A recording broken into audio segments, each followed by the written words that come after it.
Ya, kita tidak akan membahas terkait sakitnya Pak Anwar Usman karena bagaimanapun Hmm, ketika orang sakit sebagai seorang muslim kita mendoakan agar beliau sembuh hmm, ya.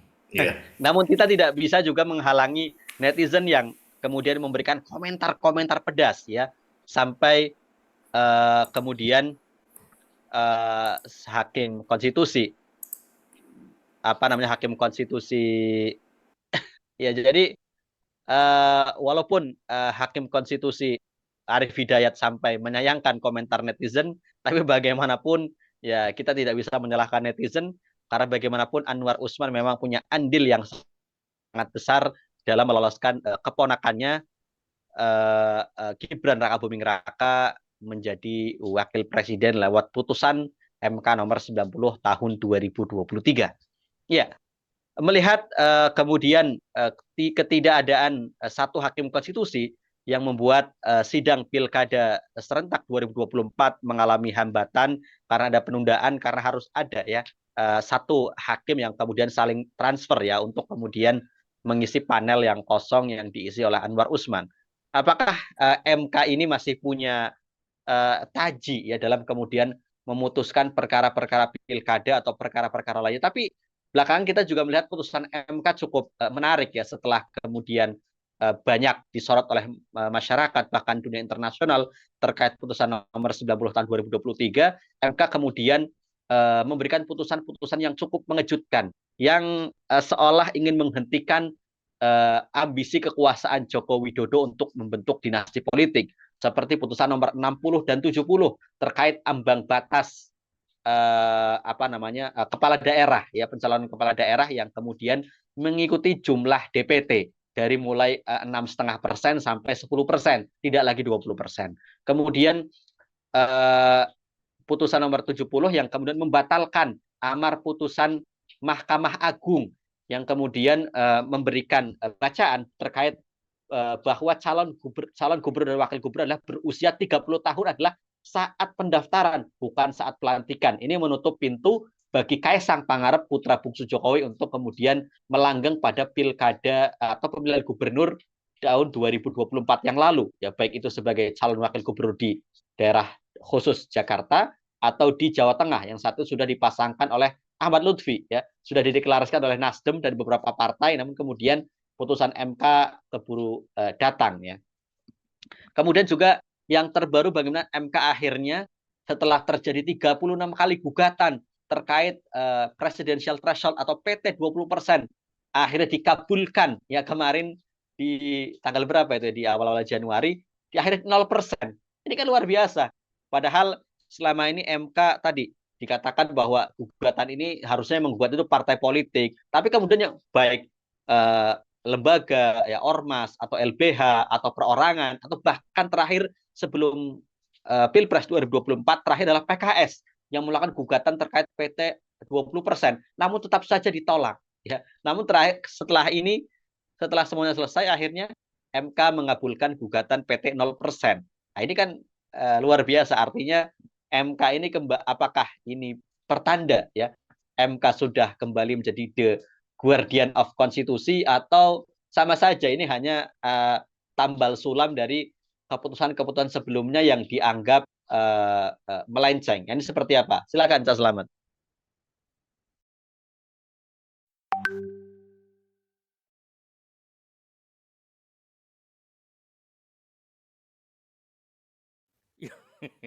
ya Bang Gordon, terima kasih atas kesempatannya dan kita nanti saling merespon saja apa yang menjadi tema yang kita perbincangkan ini.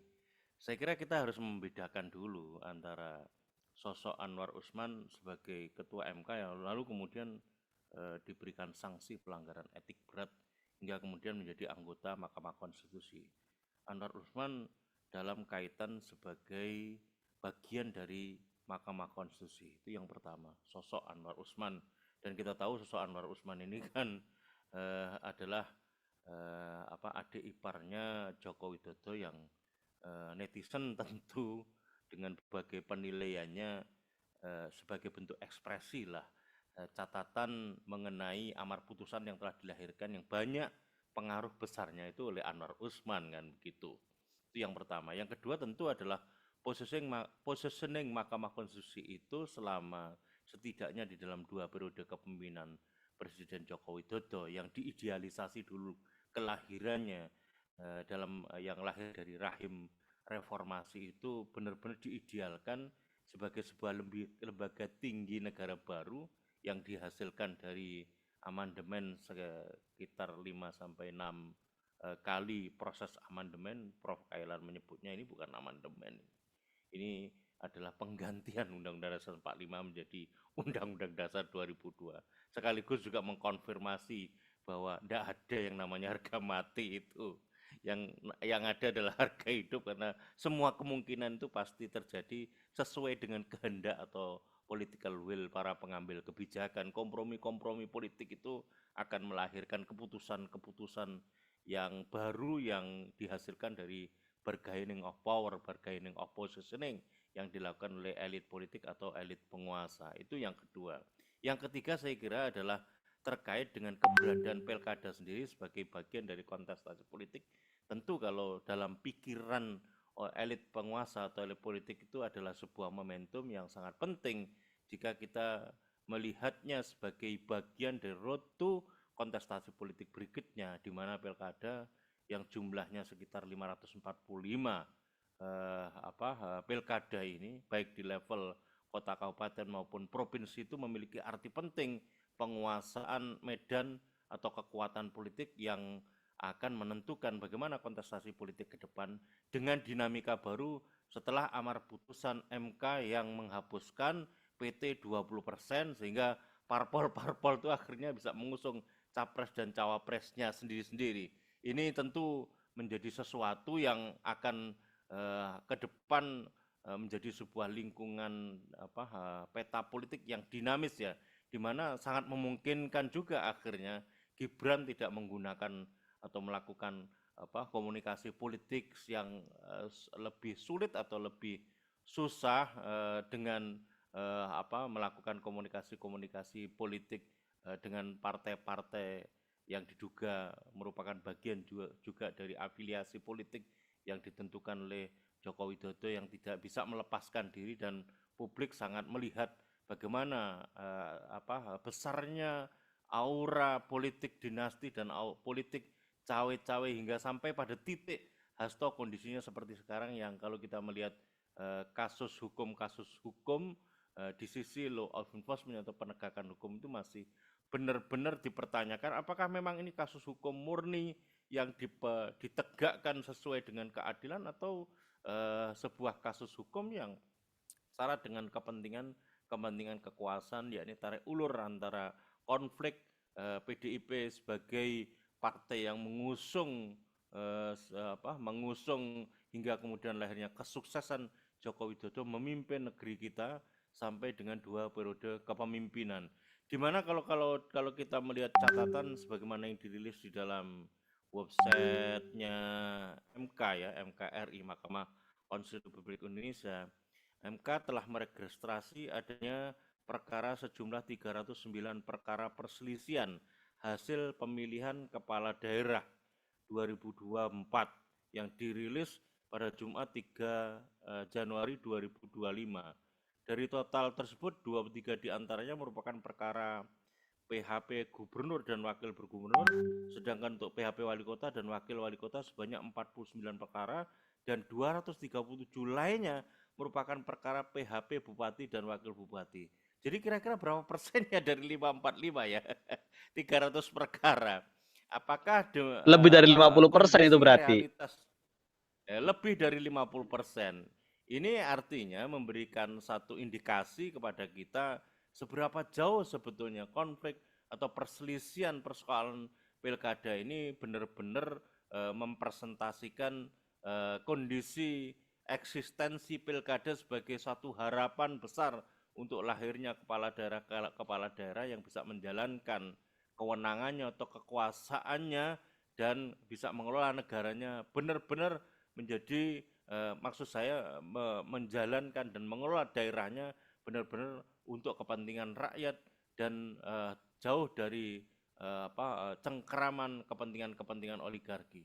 Yang pertama saya kira kalau kita bicara Paman Usman ya, yang sering disapa dengan Pak Usman, Pak Anwar Usman itu yang menarik itu ya sebagaimana yang disepil oleh Bang Khairuddin tadi, amar putusan nomor 70, amar putusan nomor 60 dan amar putusan nomor 90, lalu kemudian lahir amar putusan 70 di mana PDIP akhirnya sejalur dengan aspirasi yang berkembang di masyarakat melahirkan satu kemenangan ya yang cukup signifikan terkait dengan pilkada yang ada di daerah khusus Jakarta. Dan ini semuanya sangat telanjang memperlihatkan bagaimana kepemimpinan Anwar Usman sekalipun sebetulnya dia melakukan pelanggaran etik berat tetapi tetap dipertahankan sebagai anggota Hakim Mahkamah Konstitusi hingga sekarang. Ini yang sebetulnya menjadi satu persoalan. Bahkan kemarin ketika PT 20% itu dihapus, dia termasuk 2 di antara 9 hakim Mahkamah Konstitusi yang menyampaikan dissenting opinion, artinya penolakan terhadap penghapusan PT 20%. Nah, kita melihat sosok Anwar Usman sebagai mantan Ketua Mahkamah Konstitusi itu merepresentasikan sejauh mana sebetulnya Mahkamah Konstitusi memang benar-benar menjadi the guardian of konstitusional. Kalau kita mencoba melihat ternyata tidak bisa ditutupi bahwa keberadaan Anwar Usman telah memberikan jalan lapang bagaimana akhirnya Gibran itu menjadi wakil presiden seperti sekarang yang menyisakan betapa kasus Fufu Fafa yang diduga sebagai nama lain dari Gibran sebagaimana analisis yang disampaikan oleh Roy Suryo telah meletakkan kultur politik yang menjadi presiden buruk bagi kehidupan politik ke depan karena bagaimana mungkin kita bisa berharap kepada lahirnya kebijakan-kebijakan yang pro terhadap rakyat ketika kita mendapati satu kenyataan realitas perilaku politik penguasa seperti yang direpresentasikan oleh Fufu Fafa misalnya. Ini tentu sesuatu yang sangat memprihatinkan kalau kita bicara masalah arah ke depan Indonesia ini diletakkan dengan berharap penataan struktur maupun kultur politik yang tentu mulainya harus melalui penyelenggara negara. Yang kedua, saya kira kalau kita bicara masalah eksistensi Mahkamah Konstitusi sejak dilakukan revisi Undang-Undang MK, di mana substansi revisi Undang-Undang MK tidak menyentuh kepada secara fundamental adanya sebuah perubahan norma mengenai bagaimana mekanisme sengketa yang diajukan terhadap MK itu memang benar-benar bisa memenuhi harapan hasil keputusan yang melahirkan amar putusan MK yang bisa diterima karena ternyata dengan perpanjangan hakim Mahkamah Konstitusi ini diduga sebagai bagian dari privilege atau hak istimewa yang diberikan kepada hakim konstitusi yang sebetulnya menutupi dari keadaan sebenarnya Mahkamah Konstitusi ternyata masih dipertanyakan seberapa jauh independensinya dan seberapa jauh bisa memberikan satu kontribusi dalam bentuk bisa memutuskan keputusan yang objektif di setiap sengketa yang dilakukan. Di mana kalau kita bicara masalah pilkada, sebagaimana uraian dan bedah kasus yang disampaikan di dalam bocor alus masih syarat dengan kepentingan-kepentingan yang berkelindan yang masih digerakkan oleh syahwat kekuasaan yang dilakukan oleh Presiden Mulyono misalnya soal Partai Coklat dan endorsement yang dilakukan oleh Jokowi yang diakui sendiri oleh Jokowi terhadap 80 calon kepala daerah ini juga menjadi sebuah hal yang berkelindan kalau kita bicara masalah independensi Mahkamah Konstitusi. Yang terakhir saya kira sebagaimana yang saya sudah sampaikan 309 perselisihan atau sengketa pilkada di antara 545 pilkada tentu ini bukanlah bisa dikatakan hanya sebagai sebuah kasus yang sifatnya segmental, yang sifatnya periferi, yang sifatnya kasus per kasus, tetapi ini adalah satu kenyataan yang kita lihat betapa kontestasi politik pilkada yang diharapkan bisa melahirkan para pemimpin kepala daerah baik di level tingkat 2, kota kabupaten maupun tingkat 1, yakni provinsi, masih penuh dengan problem-problem yang terkait dengan mekanisme proses pemilihan yang diharapkan bisa jurdil dan luber sebagaimana prinsip-prinsip di dalam setiap kesempatan kontestasi politik yang dikampanyekan. Dan inilah sesungguhnya indikasi mengenai wajah sebenarnya keadaan realitas kontestasi politik dalam pusaran implementasi di bawah naungan sistem politik demokrasi liberal sekuler. Demikian perspektif awal saya, Bang Khairuddin. Ya, kalau kita melihat banyaknya sengketa pada pilkada serentak 2024 ini karena memang pilkada serentak 2024 itu berarti seluruh wilayah Indonesia tanpa terkecuali ya.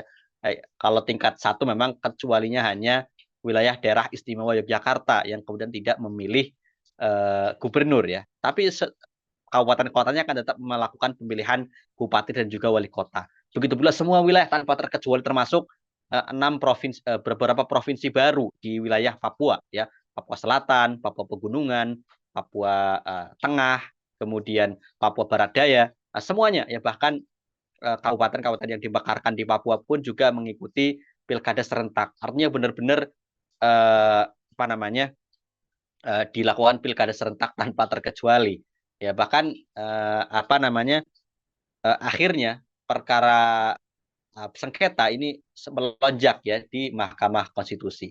Ini juga terkait dengan kemudian usulan dari Prabowo Subianto selaku presiden dalam acara HUT Partai Golkar ya, yang kemudian mengatakan ya semua ketua partai hadir di sini ya, kita tinggal bisa memutuskan di parlemen ya, karena kan Pak Prabowo bagaimanapun dia juga ketua umum Partai Gerindra meminta ya untuk kemudian pemilihan kepala daerah itu dipilih oleh DPRD ya. Apakah ya ini bisa menjadi jalan ya bagi kemudian MK ya, ataupun nanti jika kemudian bagaimanapun pemerintah Prabowo didukung oleh 7 partai politik yang tergabung dalam Kim Plus, jika kemudian usulan Prabowo ini dibahas di parlemen, pasti akan mendapatkan dukungan penuh ya. Jika misalkan PDIP menolak, itu tentu tetap ya suaranya suara dari hasil voting pasti akan memenangkan usulan dari Prabowo Subianto, dan ujung-ujungnya akan kembali ke Mahkamah Konstitusi untuk melakukan judicial review. Ya, ini seperti apa terkait dengan usulan Prabowo Subianto, jika kemudian terjadi, apakah kemudian MK ya akan kemudian menyetujui ini atau seperti apa? Silakan, Selamat. Ya, memang itu yang belum saya sepil ya mengenai apa dinamika sengketa pilkada. Sejumlah ternyata yang terregistrasi di MKRI itu sejumlah 314 permohonan yang diajukan ke Mahkamah Konstitusi ya. Nah, lalu kemudian melahirkan sebuah sikap yang dilakukan oleh Prabowo dengan sinyalemen yang disampaikan bahwa lebih baik dan lebih bisa tepat untuk memecahkan sengkarut problem sistemik yang mendera di dalam kontestasi politik pilkada itu dengan sebuah mekanisme penunjukan oleh Dewan Perwakilan Rakyat Daerah baik di tingkat 2 maupun tingkat 1. Dan ini adalah bentuk sebuah sinyalemen yang saya kira lahir dari sebuah penginderaan terhadap fakta yang memang tidak bisa ditutup mata. Realitas sengketa pilkada itu menjadi sebuah pemandangan umum yang mendominasi lebih dari 50% penyelenggaraan pilkada, sejumlah 545 pilkada. Maka ya, lontaran apa yang disampaikan oleh Prabowo sesuatu yang sangat logis rasional menurut saya. Tinggal sebetulnya dengan hak prerogatif yang dimiliki oleh Prabowo dalam sebuah sistem presidensial di bawah naungan demokrasi, itu hal yang sangat mungkin dilakukan dengan hal yang sama sebagaimana Jokowi dulu pernah melakukan, yakni mengeluarkan peraturan pemerintah pengganti undang-undang untuk menganulir keberadaan undang-undang. Apapun bisa dilakukan sesungguhnya. Jadi semuanya itu tergantung political will Prabowo untuk menakar segala kemungkinan itu bisa realisasikan terjadi karena dia punya kewenangan yang melekat, yakni hak prerogatif sebagai seorang presiden, kepala negara sekaligus sebagai kepala pemerintahan yang memungkinkan dia untuk melakukan kebijakan-kebijakan yang diformulasikan dalam sebuah produk perundang-undangan yang namanya peraturan pemerintah pengganti undang-undang, yang kemudian Perpu itu sebagaimana modus operandi yang dilakukan oleh Jokowi dalam konteks law making proses akhirnya bisa disahkan asal ada suara yang sama. Dan saya kira kalau kita melihat peta parlemen dengan bangunan Kim plus plus itu sesuatu yang sangat memungkinkan, dan ini semuanya sudah dalam takaran seberapa jauh realisasi penunjukan kepala daerah baik di tingkat 2 dan tingkat 1 itu memang akan bisa direalisasikan dan ke depan juga akan menjadi satu bagian yang akan mempermulus jalan jalan kendali atas kekuatan-kekuatan politik, terutama dalam kaitan kontestasi pilkada itu akan bisa dikendalikan sepenuhnya oleh mereka yang memang mengendalikan kekuatan-kekuatan politik. Saya kira persoalannya bukan sesederhana itu, karena kalau kita memandang fakta kekuatan politik itu tidak selalu dilihat dari sisi penampakan kekuatan-kekuatan yang ditunjukkan oleh elit-elit politik dan elit-elit penguasa, yang justru tidak bisa diindra, dan ini hanya bisa dirasakan adalah kepentingan kekuatan yang ada di balik keberadaan elit politik dan elit penguasa, yang kalau kita mencoba melihatnya ini justru yang mengendalikan negeri ini, di mana di setiap kesempatan penyusunan produk perundang-undangan selalu disisipkan berbagai kepentingan-kepentingan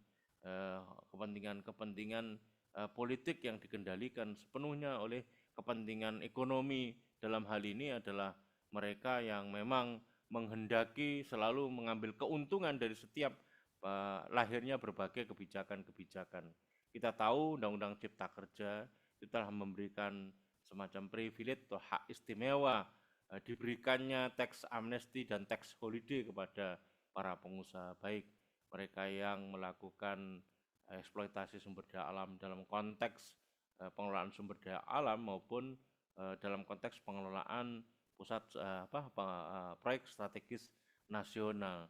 Di sisi yang lain, kalau kita coba melihat bagaimana undang-undang harmonisasi peraturan perpajakan telah lahir berbagai skema-skema perpajakan yang spiritnya adalah menggenjot target pajak hingga kemudian memenuhi ekspektasi untuk memenuhi kebutuhan sumber penerimaan anggaran pendapatan belanja negara, yang kemarin sudah kita dapat informasinya ternyata dalam rangka untuk bisa menyongsong penyusunan APBN 2025 menyisakan defisit APBN di akhir tahun 2024 senilai kurang lebih 500-an triliun. Nah, ini suatu yang terus terjadi secara akumulatif dan tentu menjadi PR yang tidak sederhana. Ini yang sebetulnya menjadi sebuah latar yang menggelayuti setiap kontestasi politik dan tidak akan pernah selesai, hanya menjadi sebuah euforia dan penuh dengan syarat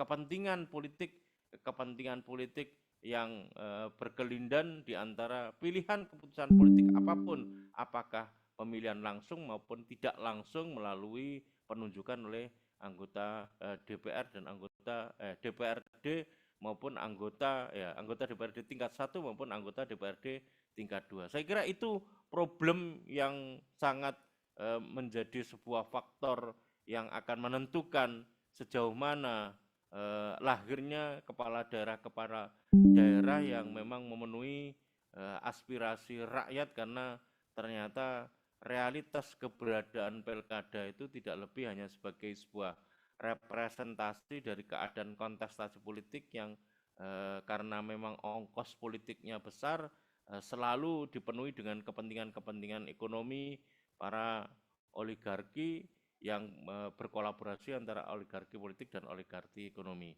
Demikian Bang Khairuddin atas perspektif saya. Ya, baik. Dan kita tahu ya, salah satu alasan di sini Pak Prabowo untuk kemudian mengembalikan pilkada serentak itu pemilihan kepala daerah itu ditiadakan dan dipilih langsung oleh DPRD itu karena biaya politik yang sangat mahal. Baik yang menang ataupun yang kalah katanya wajahnya murung ya. Apalagi yang kalah ya, karena pasti akan menanggung hutang yang begitu besar. Eh, tapi apakah kemudian kita tahu ya biaya pilkada serentak itu kan hampir 70 berapa itu hampir 70-an triliun ya, hampir sama dengan anggaran makan bergizi gratis. Ini kan luar biasa ya untuk kemudian di 545 daerah baik tingkat 1 maupun tingkat 2. Dan apakah dengan maksud dari meniadakan pilkada ini, dan ini memang usulan Gerindra sejak lama ya, bahkan sejak tahun 2000 berapa ya, 2019 atau 2014 ya, itu Gerindra meminta ditiadakan pilkada ya, pilkada serentak kalau salah 2014 ya, ketika pada saat itu koalisi Merah Putih mendominasi parlemen. Namun kemudian di akhir masa pemerintahan Pak SBY usulan tersebut dibatalkan lewat Perpu kalau tidak salah ya. Artinya dan tadi apakah usulan pilkada dipilih oleh DPRD ini untuk tadi untuk menguatkan koalisi yang sudah terbentuk saat ini, karena dengan kemudian dipilih oleh DPRD pasti yang akan memenangkan kontestasi siapapun calon adalah calon-calon yang mendapat dukungan dari mayoritas partai politik di DPRD tersebut. Dan jika itu terjadi maka ya jelas Kim Plus akan memenangkan seluruh pertarungan di seluruh wilayah Indonesia jika itu terjadi. Tinggal kemudian ya saling bagi-bagi saja wilayah provinsi ini partai mana komposisinya, bupati dan wakilnya atau gubernur dan wakilnya. Jadi apakah tujuannya seperti itu atau seperti apa? Silakan, dan selamat perspektifnya. Ya, realitas politik yang sekarang ini ada, saya kira tidak bisa menutupi wajah keadaan sebenarnya. Seluruh dinamika kontestasi politik tidak lebih hanya sekedar sebagai eh, dinamika untuk hanya sebagai bagian dari variasi lipstick atau variasi kulitnya saja yang tidak akan pernah menyentuh persoalan mendasar yang terkait dengan problem kontestasi politik itu adalah kontestasi politik yang diharapkan bisa melahirkan sebuah perubahan yang mendasar dan perubahan yang komprehensif ya. Karena ternyata kalau kita mencoba meneropong arah ke depan, kalaupun itu nanti mekanisme pemilihan pilkadanya itu dilakukan secara tidak langsung, itu tidak cukup menjawab problem sebenarnya yang terkait dengan kontestasi politik yang sekarang ini hadir di tengah-tengah kita, baik kontestasi politik dalam bentuk pilpres, dalam bentuk pileg maupun dalam bentuk pilkada. Karena problemnya sesungguhnya adalah terkait dengan mahalnya kontestasi politik itu, dan mahalnya kontestasi politik itu tentu terkait dengan bagaimana kebutuhan-kebutuhan yang harus dimiliki dalam rangka untuk membiayai politik yang mahal itu oleh masing-masing kontestan. Dan ini saya kira menjadi sebuah dorongan, hanya nanti mekanismenya akan sangat ditentukan oleh parpol kan begitu. Parpol yang nanti akan memegang peranan penting ketika mekanismenya dirubah secara tidak langsung. Berarti parpol nanti akan mewujud menjadi sebuah kekuatan yang akan mengendalikan semuanya lah, kira-kira begitu. Tidak seperti yang ada sekarang. Nah, ini sebetulnya problem pokoknya di mana dinamika politik itu dikendalikan oleh kembali lagi tidak bisa merubah landscape bagaimana kontestasi politik itu tetap dalam kendali kepentingan-kepentingan oligarki, kepentingan-kepentingan puir, kepentingan-kepentingan yang berada di balik seluruh keputusan-keputusan politik yang dilakukan oleh elit politik dan elit penguasa. Ini sebetulnya yang harusnya diperhatikan. Kalau itu yang terjadi, maka apapun kondisi perubahan yang dilakukan, karena perubahannya ini sifatnya hanya sekedar perubahan lipstick, tidak menyentuh kepada perubahan yang mendasar, karena sekali lagi tetap dalam koridor naungan sistem politik demokrasi di atas basis kapitalisme, di mana titik tekan lahirnya keputusan politik itu eh, tidak merubah esensi kebijakan yang berlaku sekarang, di mana kebijakannya tetap pertimbangannya untung dan rugi secara material, dan keputusan-keputusan yang dilahirkan itu keputusan-keputusan yang tidak berpihak kepada kepentingan rakyat, melainkan hanya berpihak kepada kepentingan-kepentingan elit politik, elit penguasa, dan bohir yang melahirkan elit politik yang memberikan semacam investasi politik kepada para politisi maupun kepada para penguasa. Ini sebetulnya problem mendasar kalau kita bicara soal pilkada dengan berbagai dinamikanya, apakah nanti dilakukan secara langsung maupun tidak langsung, Bang Khairuddin. Iya, baik. Mungkin sebagai closing statement, sebenarnya sistem politik seperti apa yang kemudian tidak berbiaya mahal dan efektif serta efisien. Ya kalau kita lihatkan untuk kemudian mendapatkan uh, kepala daerah ya baik di tingkat 1 maupun tingkat 2 itu kan luar biasa peta pertarungannya. Satu calon kepala daerah membutuhkan biaya yang sangat tinggi untuk berkampanye. Itu juga itu dari pribadi ataupun dari entahlah dari pribadi atau orang-orang yang kemudian menjadi bohir ya atau yang mengongkosi atau bahkan lewat dari pinjaman. Kemudian dari negara pun mengeluarkan uang yang sebegitu besar untuk proses pilkada serentak. Tapi kemudian kita ketahui banyak sekali kepala daerah yang akhirnya terjerat korupsi. Sudah ratusan kepala daerah yang sudah memakai rompi orang KPK baik saat menjabat kena OTT maupun setelah menjabat kemudian diperkarakan karena memang melakukan tindak pidana korupsi. Begitu pula Pilpres dengan waktu yang sangat panjang ya kemudian juga biaya sangat mahal ya kita juga akhirnya hanya menghasilkan ya pemimpin yang kemudian seperti Fufu Fafa ya jadi sistem politik apa yang kemudian punya efisiensi dan keefektifan yang luar biasa dalam memilih kepala daerah ataupun kepala negara. Silakan Jas Selamat sekaligus closing statement. Ya, ini semuanya sebenarnya kan harusnya mendorong sebuah kesadaran baru ya. Kesadaran baru di tingkat umat atau rakyat, dan kesadaran baru di tingkat para pengambil kebijakan atau para penyelenggara negara atau para penguasa.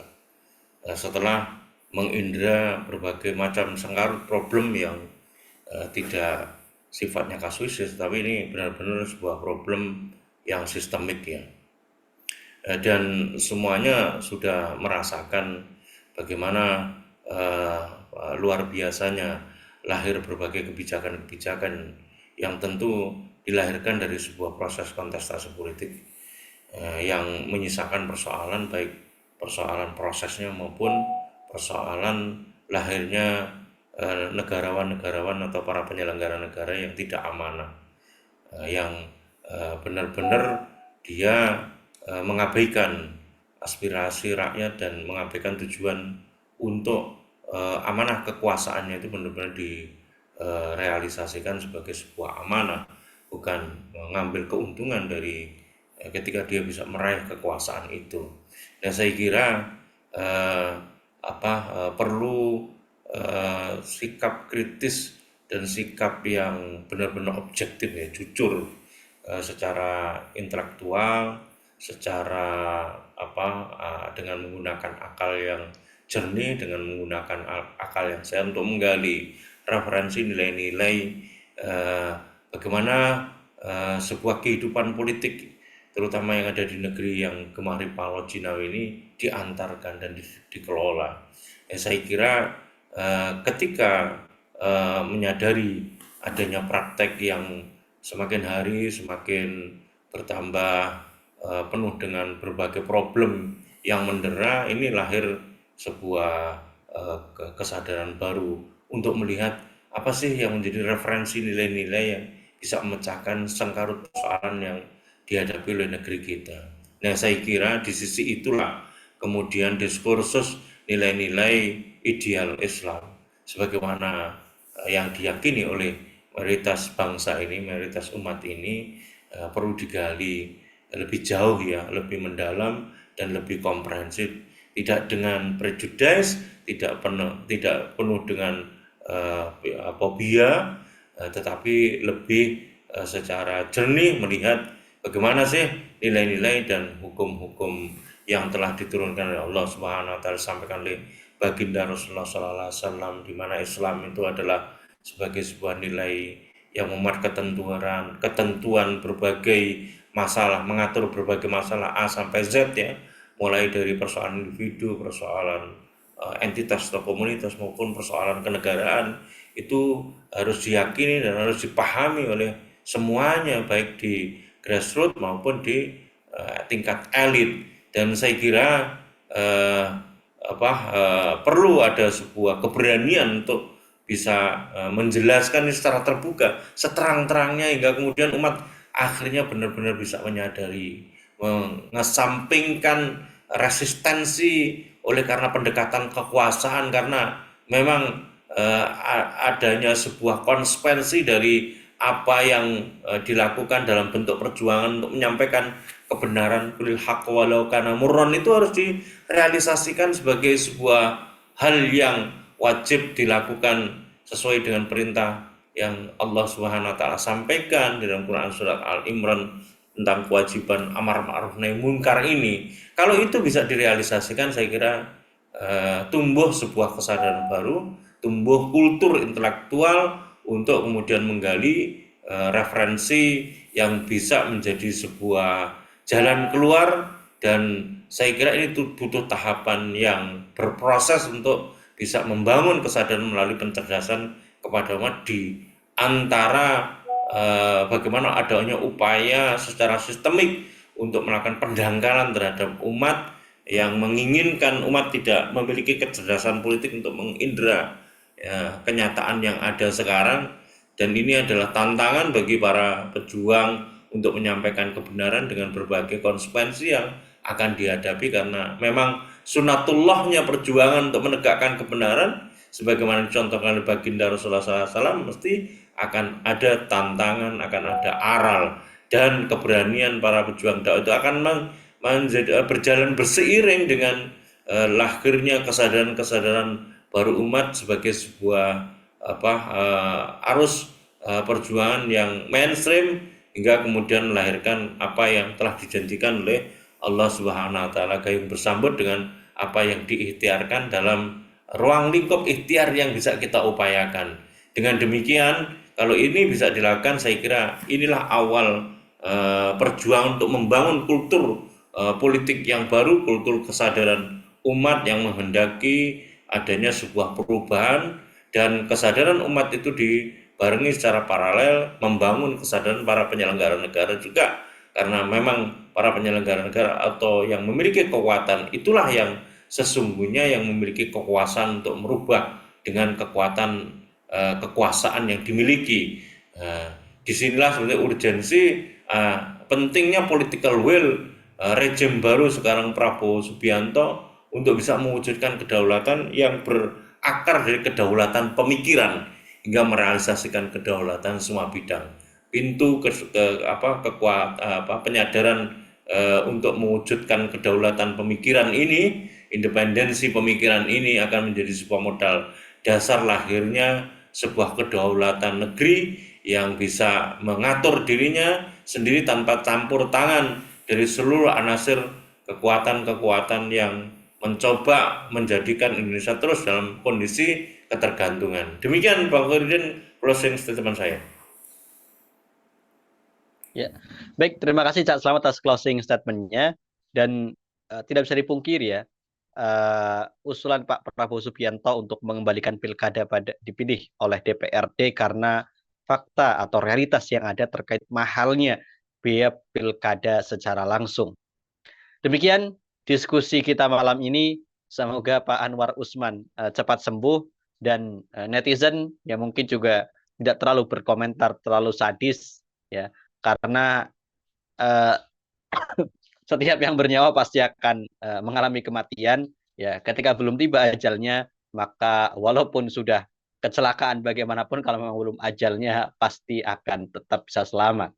Demikian diskusi kita malam ini. Terima kasih. Wassalamualaikum warahmatullahi wabarakatuh.